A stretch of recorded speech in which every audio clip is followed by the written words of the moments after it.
time where we take this worldwide. Let's go.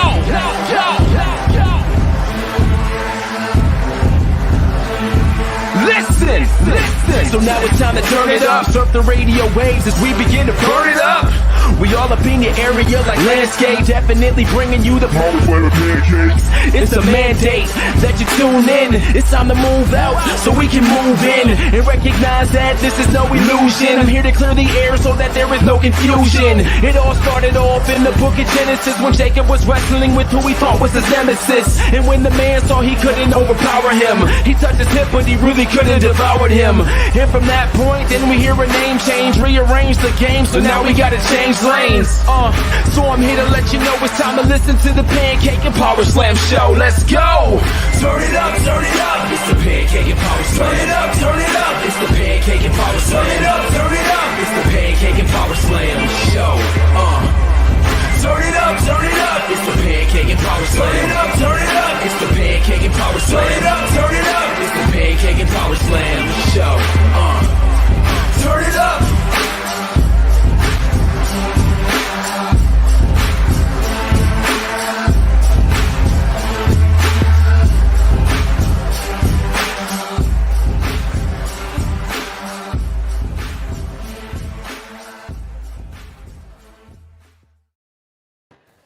What's going on, everybody? This is Dr. Chris Featherstone here for yet another episode of Pancakes and Powerslams, episode 457, ladies and gentlemen. All right, so we got some stuff to talk about, particularly Brodie Lee. Got a lot of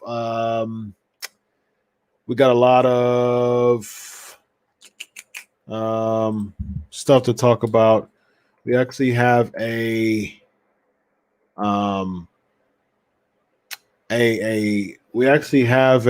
sponsor for tonight. We have a sponsor for tonight, my guy. Before I go on, right now, the sponsor of the show is my guy. Here we go, JTG. The Newbie's Guide to Big Biceps, so easy to follow. A child can do it. The new book, the new ebook from JTG, his third ebook, actually. He sent this to me actually about it close to or within the last hour, and he'd like for me to plug his new book. So. The Newbie's Guide to Big Biceps, so easy to follow. A child could do it. So, looking for a fitness ebook without all that complicated bodybuilding terminology, a fitness guide so easy to follow. A child could do it. Look no further. The Newbie's Guide to Big Biceps is just for you. Having muscular arms is a universal sign of masculinity. You can go to any country of this planet, and people will respect you because of the size of your biceps. Why? Because subconsciously, when a person sees a man with buff arms, not only means he's physically strong and disciplined, but from an evolutionary biology standpoint perspective, having buff arms means that a man can protect, hunt, and is an obvious signifier of dominance. Training arms, which considers the biceps, short head, long head, and brachialis, forearms, and triceps, is a highly popular subject in the fitness world. How to get bigger arms is probably the number one question I get asked from men. In this ebook, not only will it show you unique workouts, it will also show you a variation of techniques that directly target muscle growth. In the Newbie's Guide to Big Biceps, the layout is simplified week by week with pictures and video links for reference. This 6-week program was made so incredibly easy to follow and understand. A child can do it. I guarantee that if you follow this program, you'll save yourself months, even years of wasted time and effort in the gym, and you'll learn the necessary principles to train yourself for a lifetime. What you get in the Newbie's Guide, it shows you all the things that you get. So, ladies and gentlemen, it is only for $9.99. Are you kidding me? It is only for $9.99. And that's it, ladies and gentlemen. All right. The Newbie's Guide to Big Biceps, so easy to follow. A child could do it. All right. that is the sponsor for tonight's show of the Pancakes and Powerslams show. And as a matter of fact, I just bought it. So I just bought it with one click, and that is it. So thanks, JTG, for sponsoring the show tonight. All right. Let's talk about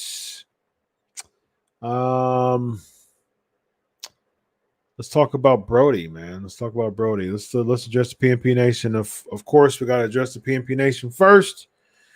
Josh has a question. Did I interview Mike Knox before? Yes, I've interviewed Mike Knox. Michigan and briefcase so stupid. He says yes. Ask Dr. Chris the hashtags. I'll try to get as much as I can. Did I have a good Christmas? I did. It was quiet as private. My sister-in-law was the only person that came. Nice and quiet. I liked it. It was private. Very COVID friendly. Only one person joined us for Christmas, which is my sister-in-law, my wife's sister. And it was cool. I liked it. All right. What's up, Brendan? Good stuff. All right, let's talk about Brodie. Let's talk about Luke Harper. What's your favorite Brodie Lee, Luke Harper moments? One thing I was hoping for with the WWE was when he broke away from Eric Rowan, won the Intercontinental title. That was good. But what I was really, really hoping for is when he broke away from Bray Wyatt, when he broke away from Wyatt family, became a babyface. There was a really good match that he had. I think it was on SmackDown with Bray Wyatt. And I was really hoping that he went over. I really didn't see any purpose of Bray Wyatt winning. I know that they were trying to maintain the steam for Bray, but I actually personally think that would have been a perfect match, a perfect time to really give Luke Harper at the time the babyface push that he should have had. And I think I definitely think he should have had it. And I'm super happy that he was able to, end his career, tragically, unfortunately. But as far as the last moments of his life, as far as his profession is concerned, was actually at a pretty high note.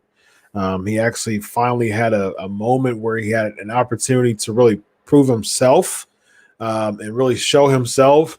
He's been in the business for so long, and finally he had an opportunity to really show himself with the talent that he really has. So I definitely think it was a really, really good moment. I'm really, really happy that AEW signed Brodie Lee and had an opportunity. I thought that he was going to be, a lot of people were saying Matt Hardy, but I knew that he was going to be, actually I said it here on the show a bunch of times, I knew that he was going to be the leader of Dark Order. It was just a perfect spot for him. It was a perfect spot. And he did it very, very, very well. He was the perfect person for leading the Dark Order, because the thing is, the Dark Order was kind of dwindling down of relevance, and then they were, promising the leader and things like that, and a lot of speculation that was, that came with that. And I really think that Luke Harper joining the Dark Order, it shot it up to at least upper mid-card level, and it was getting to the point where it just wasn't relevant. And he really turned over the relevancy of the Dark Order. So, and then he just dominated Cody, became TNT champ. That was huge, man. That was big. And so that was awesome. And so, yeah, it definitely is super tragic. 41 years old, family man, and super, super tragic. I mean, it's one of those things, man. You never know. I mean, you never know, man. I mean, whether you're 21, 71, or 41, like John was, you just never know. You just have to really appreciate what you have. You really do, man. You really have to appreciate what you have. my daily job as a psychotherapist. I have several clients that I help impact their lives, every week. And so there's a lot of things there's a lot of different situations that come to me within people's lives. And one of the biggest factors is just really appreciating what you have. And a lot of people just look forward, they just look so much to what they don't have that they don't appreciate what they do have. And, this is one of those things that seeing something like this really should give people the notion, really should give people the wake up call, even in a lot of cases, that, man, hang tight, close, do a cling tight to what you have and appreciate it. So that's my thoughts on Brodie Lee. Now, as far as who should be the new member of the Dark Order, the new leader of the Dark Order, here's my take on it. I don't think it should be Matt Hardy, although Matt Hardy's character would fit more because he's really in a limbo stage right now. He's kind of healing it still, but still being a private party. That's Matt Hardy. Typically, he gets in that spot a lot. He gets to the point where he has like a really big high spot, and then he has like a limbo spot. It was a WWE thing at first, and even when he was in ROH, when he was with I think it was with Scum, right? I think it was Scum that he was with. He was a big name in Scum, and then it was a bit of a limbo stage there too. And so I don't know. It's just something with, I don't know. It was one of those things that he just kind of gets himself in limbo, in a limbo stage, and he's there now with AEW. So being the leader of the Dark Order, I don't think so. I think Eric Rowan would be interesting to be a leader of Dark Order. So we shall see. Let's tackle these hashtag Ask Dr. Chris questions. Ending of Raw. It was a cliffhanger. I'm still not interested in Randy Wyatt because both of them are. Wyatt is still a heel to me. Like, you're making an evil character who is very mysterious and devious and diabolic. You're making him a babyface. It just doesn't make sense to me at all. So overall, I'm not into it. I'm not into it at all. The cliffhanger was just, it's too cheesy. I'll give it to him that at least they created a cliffhanger. You know what I mean? Like, at least I'll give them that much. But overall, just meh. Elvis might not tune in next week because my mom has to do a hospital stay in the Denver area so the doctor can learn more and see why she has seizures. I'm praying for you. Praying for your mom, Elvis. Thanks for the update. Phil said Bludgeon Brothers didn't get any respect. Brennan said favorite was when he won the IC strap. He was favorite Wyatt member besides Bray. Nice. I felt like he was doing great things at AEW. I really thought he would have been the best heel in AEW. Yeah, I agree. I think him and Lance Archer should have been the two best heels in AEW. But now, unfortunately, Brodie's gone, and then I don't know what the heck they're doing with Archer. Like, what is he? Like, he was one of the strongest heels in AEW. Now he's feuding against another strong heel, Eddie Kingston, and Butcher and Blade, and then he's got some beef with Pac, kind of, who also was a really good heel. It's just a bunch of heels feuding with each other. You've got Ray Phoenix, Pentagon, Pac, Eddie Kingston, Butcher, Blade, Lance Archer. You got 7 heels right there. And maybe the only 2 faces, perhaps at times, is Phoenix and Penta.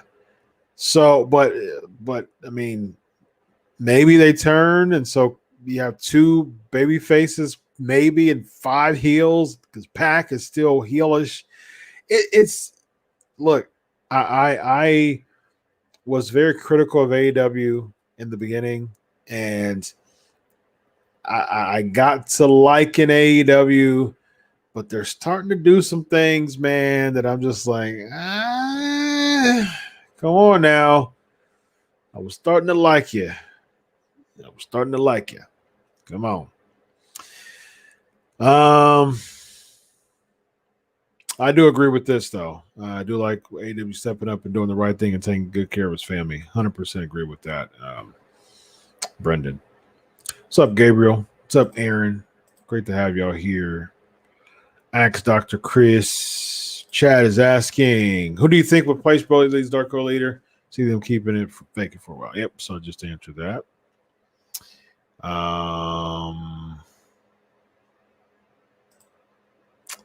Let's see what else we got. Great chat room tonight, y'all. Amelie, interesting. I think Harper and Rowan are the only ones who would be able to go toe-to-toe with the Road Warriors, in my opinion. I'm going to miss them. RIP. Interesting. Oh, yikes. Sorry to hear that, Justin. Yep, I agree, Ron. He was great. Big plans for next year.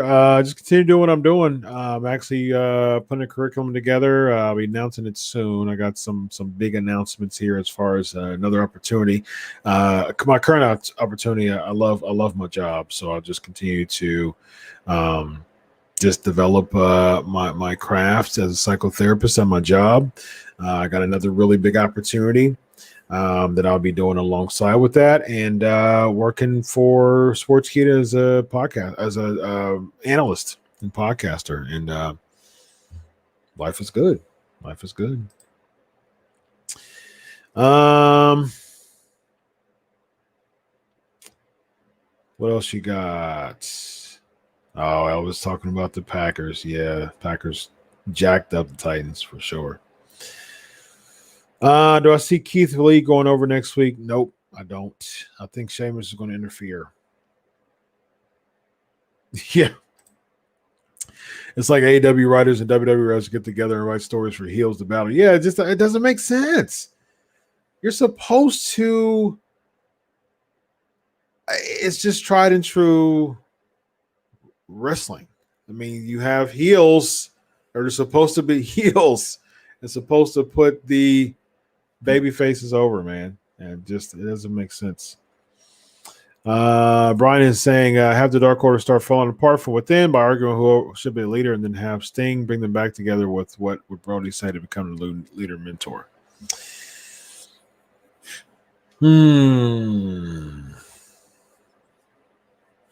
I'll say no to that, but I'll be open for Darby Allin to be the leader. Heel Darby Allin. Although I like the Darby underdog babyface character, as far as someone who would fit the Dark Order role, but Darby Allin's a loner too, though. So I think I'm just trying to figure out somebody who would fit that kind of dark role that's currently in AEW. Or someone who's like a free agent. Maybe EC3. I know he's in ROH right now. Maybe EC3. They were talking about some, maybe Kenta, was the person who attacked John Moxley some weeks ago. Kenta, no, yeah, maybe. Plus, it's difficult to, go back and forth with Japan nowadays. Yeah, I think at this point, if I had to pick somebody, it'd probably be Eric Rowan, just because it makes sense. It makes sense to have Rowan be the guy. He was a tag partner of you know who would be good?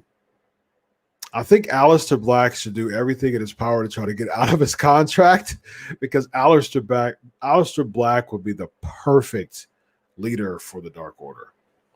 I think Aleister Black should be it. But Aleister Black is still contracted under WWE, and so oops, not going to work. You know who else would be good? Sami Callihan would be good too, but he's an Impact. But Sami Callihan would be. Hey, Impact and AEW is doing some good stuff together. Maybe that's something they can bring over to, the kind of inner promotional type of thing. Maybe Sami Callihan can be the leader of the Dark Order. How about that?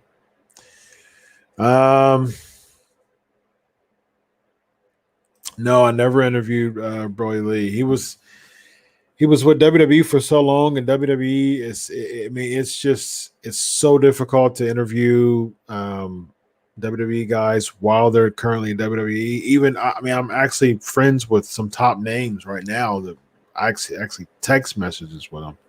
Text them back and forth, and it's just so difficult to interview WWE guys. Have to go through the ringer, and they say, okay, we'll get with you now, and I'll be corresponding back and forth with WWE, and it's just I just after a while I'm just like I'm not even just going to sit here and go through all this.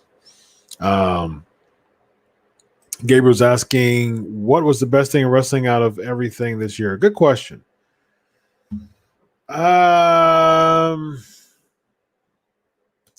of everything this year, I'd say probably the Drew McIntyre Royal Rumble elimination to Brock. I really liked the Royal Rumble. Royal Rumble was actually it's easy to have recency bias. That's very common when you kind of think of things objectively, and on the grander scheme of things, it's easy to have recency bias. But if you think about it, the Royal Rumble was a solid show. It was a really solid show. I wasn't a fan of Charlotte winning because she didn't have to win to get a title shot. But Drew McIntyre was the perfect choice. He was gravitating over to a babyface. He was still a heel, but he was gravitating over to babyface. And I was very reluctant of the Brock booking at first. I still think that there's people in that, clunk of people he eliminated that he shouldn't have. Like they shouldn't have been a part of that clunk. But I will say that it did get a lot of heat on Brock, which made sense to pass it over to Drew. So that was, that part was really good, actually. And then, MVP coming back, and then, Brock Lesnar dancing the MVP song was hilarious. The face-off with him and Keith Lee was pretty cool. So there's a lot of good parts of the Royal Rumble. So I would say that. I would say probably, as far as I remember, as far as I can recall, they still had big fans. I mean, they were, in the baseball stadium, baseball arena, baseball field, rather, stadium, whatever you want to call it. And so, yeah, I mean, it still had that fans feel to it. So, everything else really, especially in WWE, yeah, it's been pretty bare, although they have fans in NXT. Interviewing big names. Yeah, I got some big names scheduled. I'll be interviewing people every week still for Sportskeeda at the Unscripted show. I've got I'll still be doing the Inside Scoop, interviewing a bunch of people. I've got I got one more project coming up from Sportskeeda, so I'll be having 3 different projects. So yeah, I have a lot of shows. I have a Monday show, which is the Raw Post show. I have 2 Tuesday shows. I have I do have a lot. So I have Monday show. I have that's Legion of Raw, and then I have Unscripted and Pancakes and Powerslams on Tuesday. And then I have another podcast, which is Inside Scoop. And then I have another project that I'm doing. And then I have my Theology and Apologetics podcast. So I have 6 podcasts that I do weekly. Crazy. Justin agrees. Setting up a 3-way between Sheamus, Drew, Lee. At the Rumble, who do you think wins the men's Royal Rumble? I think Cena, and he breaks the record of Mania and retires the Royal next. Oh no, I hope not, Justin. I sure hope not. If I had to pick, I think I talked about this last week, the week before. I couldn't really find anybody. I couldn't. We were talking about this last week. I really can't find anybody that would fit the mold, man. I really can't. I mean, I like Keith Lee, but they've absolutely just made him. They just made Keith Lee look like another guy, and that sucks, man. Keith Lee's got a bunch of talent, but we talk about this on Monday nights. I mean, WWE is making him look like another guy. I mean, Keith Lee doesn't look different. He doesn't look other. And so I would say if you had to have a winner, last week I said Goldberg. And I don't necessarily want to see that, but I love Goldberg. I'm a Goldberg mark, but I'm very reluctant, but I would not be surprised if Goldberg won the Royal Rumble and set up for Goldberg versus Reigns at Mania. Who else do you have? Daniel Bryan. I mean, that could be a possible choice. I would say probably, if anybody, maybe Daniel Bryan. Daniel Bryan, as far as I remember, he's never won the Royal Rumble, so. I mean, there you go. I figured that, I guess we'll see Daniel Bryan and Roman Reigns at Mania.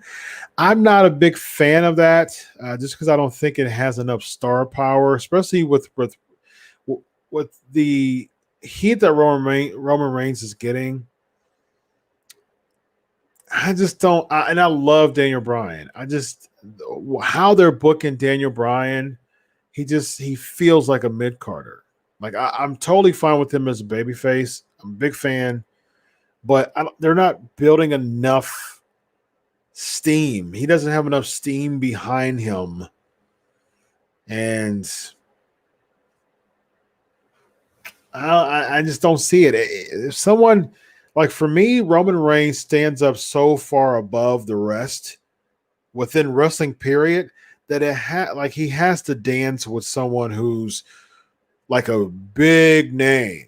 Like, he has to dance with a huge name. And it would be really difficult to have someone and I love Big E. It's one of my favorites. It would really be difficult to have like someone like a Big E or Daniel Bryan to really go with him at Mania, or even a Kevin Owens to go with him at Mania, because Roman Reigns' status is so huge now that he really needs someone like a really big established main eventer to roll with them, to dance with them. I don't think Daniel Bryan fits the role for that right now, at least. But they could easily do some type of underdog thing, but with the way Roman's character is now, it's really difficult to really pick anyone. It really is. It really is. Maybe you are just leading us astray, and it's gonna be you. It's me. It was me all along. You all bought it. Hook, line, and sinker. Marissa's asking, do you think CM Punk will go to AEW, another wrestling promotion? Sure. Why not? He kind of had some heat with Young Bucks with AEW. He was saying, nope, I don't have anything to do with him, so, and he still has, as far as I know, he's still doing the Fox thing, so we'll see. Yes, and I popped at it, Aaron, and I rewound it a few times. I loved it, baby. Stinger, baby. Yeah, I loved it. It was great. I want to see some color on you, baby. Yeah, it was awesome. I think, you could tell that Sting, and this is, I'm very hesitant with Sting in AEW. I'm like, oh no, like everybody knows Sting's my all-time favorite. And they were coming to me like, what do you think? How do you feel about Sting being in AEW? I'm like, man, the jury's still out because I don't want to see him wrestle. He's 61 years old. I mean, come on now. He's 61 years old. In like 3 months, less than 3 months, he'll be 62 years old, dude. 60. Come on now. 62 years old. Still looks good. And that's the thing about Sting. He has the mystique. That's the advantage of wrestlers with face paint. You can be 100 years old and nobody would know. You know what I mean? Because they're not really looking at your wrinkles. That's all covered in paint. So, and Sting can, he has the trench coat, he has the shirt, he can, and he's still in decent shape, but at the same time, like he can get a little out of shape for a while and spend a good 3 months getting in shape for a good match. But he just comes out and cuts promos, and there's still some mystique with that. And so I appreciate it. So far, so good. I mean, I was super reluctant. I'm like, oh no, I hope he doesn't just start wrestling again. I just don't. I know his neck's jacked up, but he said he feels good. He didn't need surgery and all that. He wanted to wrestle Taker in a cinematic match. They said no, and so they made his contract lapse, which is still one of the stupidest things WWE has done all year. Probably the stupidest thing that WWE's done all year. So much money left on the table. You could have done documentaries. You could have set up Sting versus Rollins for next year's Mania. Just think about this. First of all, Sting merchandise over the past 20 years has been one of the top sellers. People still love buying Sting shirts. They still love buying the Sting Max. Sting merchandise is money, money, money, money, money. So there's so much money that you left on the table by just Sting merchandise, period. And then you could have built up him versus Rollins. You could have Sting get his retribution by beating Rollins. And then that would have been perfect to do a documentary with Sting. Money left on the table, ladies and gentlemen. Horrible. Horrible. James, my favorite Brodie Lee moment was definitely a dog collar match. You have a Cody in October. May RIP. Correct me if I'm wrong, but I believe this is the first tribute show that we have for a wrestler since Benoit in 2007. Well, they had Pat Patterson that had a tribute show, but as far as like an actual tribute show, yeah, I believe so. I think Eddie Guerrero had a tribute show. Did Eddie have a tribute show? But he died in 2006, right? Yeah, I think he died. Yeah, died in 2006. Yeah, I think so. 2007. That was 13 years ago. Yeah. November 14th, 2005, he died. Wow, it was 15 years ago. Wow. 15 years ago. That's crazy, man. It's been 15 years since Eddie Guerrero has been gone. As of November, marked 15 years. I was thinking about writing or doing something about that. So yeah, I did remember it was 15 years, but it's crazy to even think about that though. That's crazy. Last WWE tributes.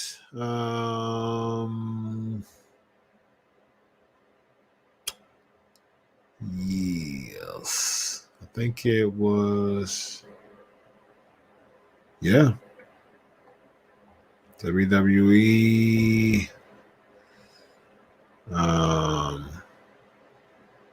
Yeah, Raw was Eddie. And then the Chris Benoit show. So Eddie in 2005, Chris Benoit in 2007. So that was it. As far as WWE was 2007. The last major one.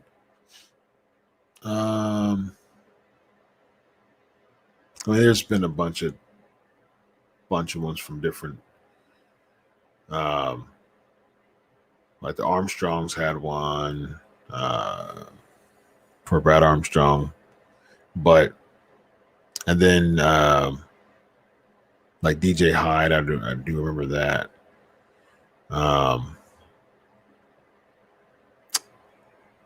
Well, he was they did it for he was the one who put it together. Yeah, I mean that's really it as far as like a death tribute show. As far as a major Trent Acid, I do remember that. But yeah, it's been a while. Early picks to win Rumble match. Like I said, I think my safe bet would be Daniel Bryan for the guys. That would be my safe bet. Would be Daniel Bryan. For the females, I think you gotta have a babyface winning. The only way that I can see a heel winning is if Bayley wins and they reconvene the Bayley Sasha deal, but it just don't have heels chasing championships to Mania. I think that's so backwards to me. Mania is the quintessential, feel good pay-per-view. So you don't have heels win and chase the belt. You don't do that. It just defeats the purpose. So as far as a babyface winner, I would say Bianca Belair. That would be my pick. I'd be okay with Bayley beating Sasha next year sometime. They reconvene in that feud. And then Bayley having the title and then Bianca winning and Bianca chasing the championship leading to Mania. Bianca Belair versus Bayley is fine. And I can't stand the fact that they're having Bianca lose.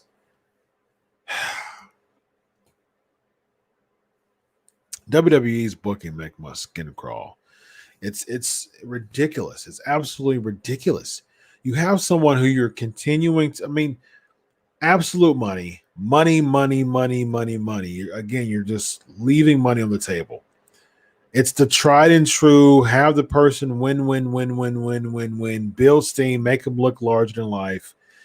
Have them, if you want to have them lose before a big moment, make it be, protect them, make it be, because of interference or something. But come on, man, you lose to Bayley and then to Sasha, in the tag match. Oh, just horrible, man. Horrible. Absolutely horrible. It's like, man, you got all this opportunity. I don't understand the rhyme or the reason with saying we're going to build someone up to be the next star, and then we're just going to have, like, you know what? Bianca Belair's money, we're just going to have her lose. We're going to have her lose a couple times now, actually. How in the world does that help someone's character? Horrible. Warlow versus Hager. When we finally see that match, one, I don't care. Again, what is going on with this overage of heels? It's just heel versus heel versus heel. And you get a heel, and you get a heel, and you get a heel, and you get a heel. It's just heel versus heel. I don't care. I don't care. It just doesn't make any sense to me. I don't care about Warlow versus Hager. They both should be in the inner circle. And I don't care about a match between two heels that are both in the inner circle. And I think it's stupid, man. I think it's unnecessary to me. I like the stacked up inner circle. It's like a mega inner circle. And I like it. It's cool. It's like two, big two conglomerates come together. It's like AOL Time Warner, you know what I mean? Back in the day, like just two major conglomerates merging together. And I like that. I like that feel. And then you're just having okay, hey, Warlow, you've been gone. I want to match with you. Just bad, just terrible, just absolutely terrible. So I'm not interested. I mean, if anybody good going over, I would say Warlow. I'd be fine with that.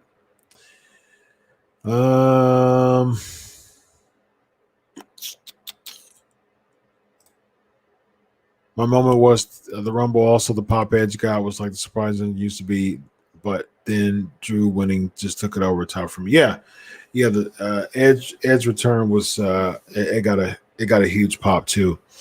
Yeah, Carlito's coming back for Legend Night. I'm old school, man. So I might pop for Legends Night, but I know it's not a coincidence. It's the first show of the year. They're trying to make the ratings look good. They're trying to impress USA and just to plummet, the next week. They just do this. They do the same legends. They just bring their Rolodex of the same legends in just to pop a rating, and that's it. I mean, you're not fooling me. You're not fooling me. Any surprise entries? Sure. I mean, hopefully Ice Train. As of last week, I put Ice Train over. I want Ice Train to be a part of the Royal Rumble. Favorite moment in AEW ROH New Japan. New Japan's Kazuchika Okada won the title again. I'm a big Kazuchika Okada fan. I'm actually catching up back with New Japan. So I watched the Super J Cup last week. I saw El Fantasmo win, beat ACH in the finals. So I'm catching up with. I mean, I haven't followed New Japan. I've had New Japan World this whole time, but I haven't followed them since they came back. I mean, I knew about Evil and all that, joining Bullet Club and all that. And I know the stories and stuff, but as far as watch the product, I haven't watched the product. And so, it's Wrestle Kingdom. Wrestle Kingdom is next week. And so, it's the time to kind of reset in Wrestle Kingdom time. So always looking forward to Wrestle Kingdom. Wrestle Kingdom is actually one of my favorite pay-per-views of the year. So I'm a big fan.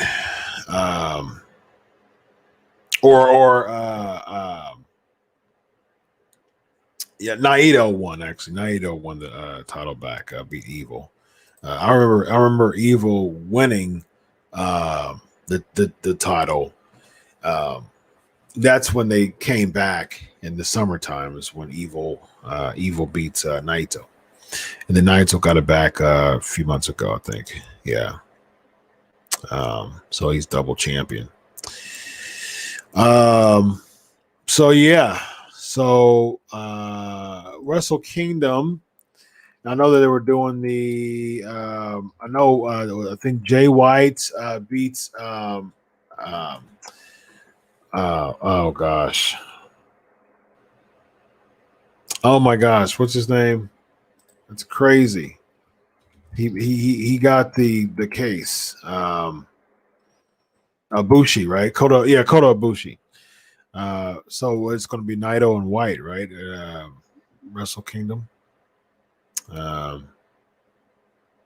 we'll see. The Wrestle Kingdom lineup. Let's see.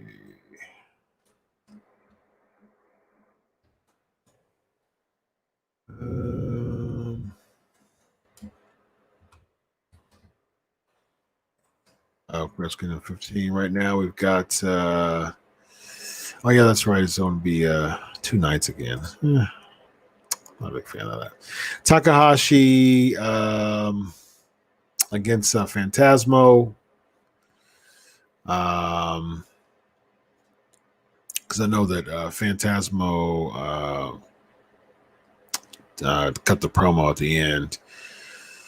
Tai Chi and Zack Sabre Jr. against Guerrillas of Destiny. Guerrillas of Destiny always get that title shot at Wrestle Kingdom. And so Kenta against Kojima for the certificate that Moxley's, for the challenge to the challenge for the title that Moxley still has, but they're having some issues with Moxley going. Tanahashi versus Great Khan, and Okada versus Ospreay. That's going to be a pretty good match. And then Naito versus Kota Ibushi. And so I must have missed, because I know that it was Jay White.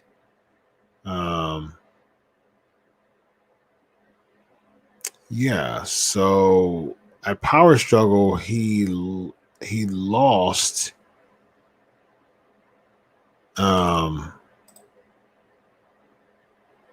Yeah, I thought he lost to Jay White.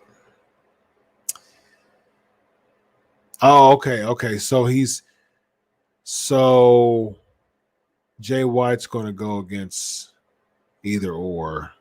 So that's he's going to go against the winner. Okay. Interesting. Yeah. So that's that. Still catching up with Wrestle Kingdom. Night 2.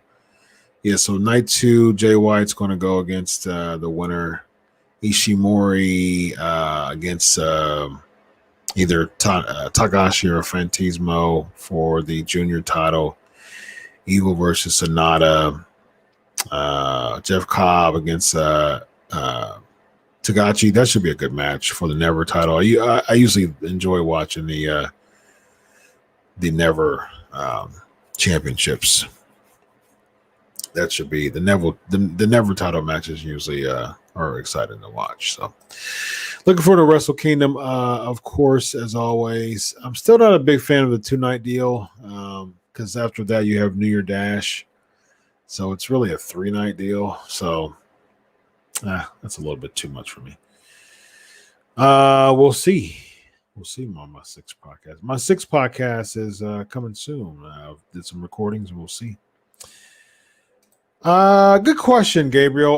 Do I see Tessa debuting? No, I don't think so. I think you need to put some time with her.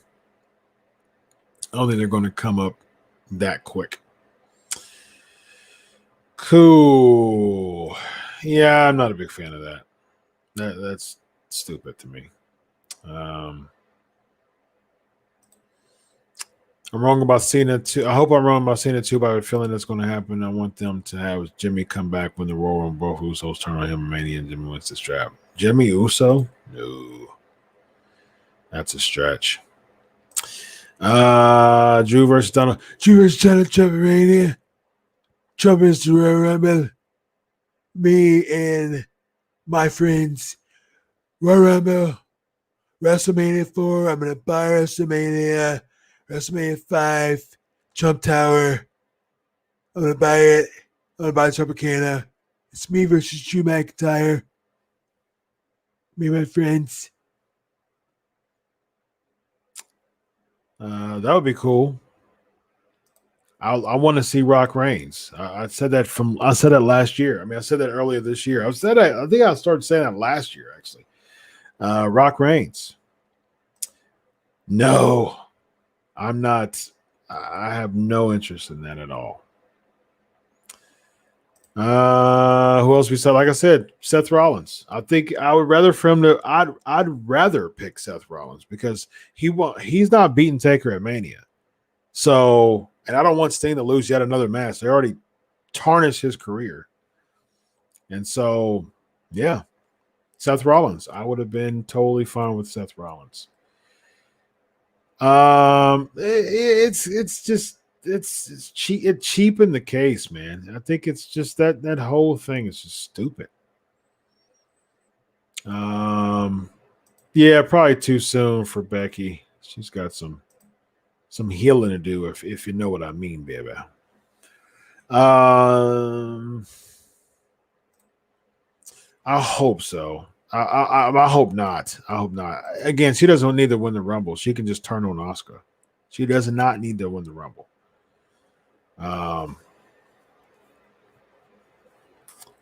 Oh goodness. No.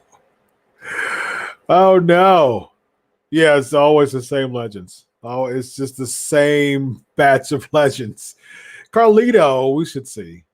Yeah, it's starting to feel pretty big. It's starting to feel like that, unfortunately. But I mean, I like the inner circle. I like the mega inner circle, but just the dissension within, I think it's stupid. Not a fan. Not a fan at all. All right. Any other acts, Dr. Chris? Colorado. I like Colorado. I think he has potential. Dunn needs to get a different look out of that singlet. See, I like the singlet on Dunn when he had a little bit more weight to him.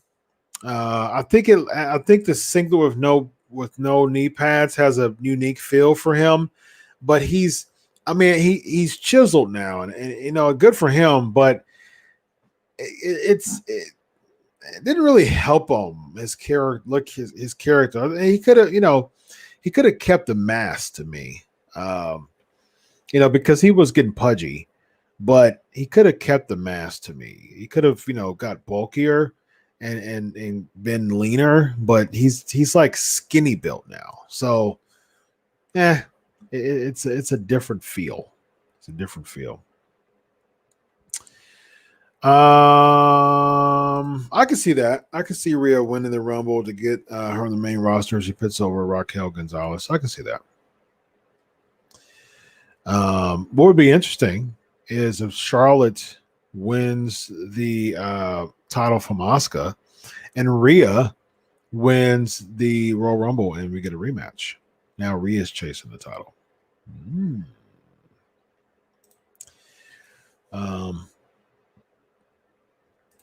Punk? No.